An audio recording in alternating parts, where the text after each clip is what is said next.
आता टॉप 10 घडामोडींचा आढावा घेऊयात।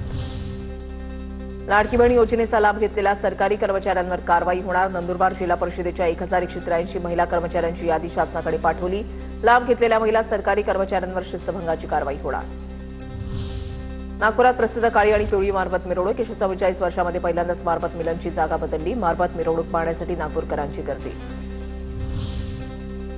सोलापूरच्या बार्शीमध्ये मुसळधार पावसामुळे पिकाला मोठा फटका। बार्शीचे माजी आमदार राजेंद्र राऊतांकडून शेतकऱ्यांच्या बांधावर जाऊन पाहणी। पावसामुळे नदी नाले तुडुंब भरून वाहिल्यानं शेतकऱ्यांच्या शेतामध्ये पाणी साचलं। नाशिकच्या गंगापूर धरणातील पाण्याचा विसर्ग थांबवला। गेल्या 3 दिवसांपासून गंगापूर धरणातून विसर्ग सुरू होता। नाशिक जिल्ह्यामधील धरणांमधील पाणीसाठ्यामध्ये मोठ्या प्रमाणात वाढ। पंढरपुरात चंद्रभागा नदीच्या पाणी पातळीमध्ये घट। नदीकाठच्या नागरिकांना मोठा दिलासा। उजनी आणि वीर धरणातून पाण्याचा विसर्ग कमी केल्यानं पाणी पातळीमध्ये घट। चंद्रपूरच्या नागभीड तालुक्यामधल्या घोडेसरी तलाव ओव्हरफ्लो। तलावाचं मनमोहक दृश्य पाहण्यासाठी पर्यटकांची मोठी गर्दी।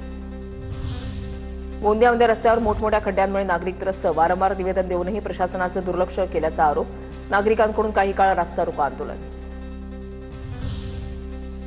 जळगावच्या पाचोरा तालुक्यामध्ये 10वीच्या विद्यार्थिनीवर अत्याचार। संशयित आरोपी बस चालकाला पोलिसांकडून अटक। न्यायालयानं 5 दिवसांची पोलीस कोठडी सुनावली।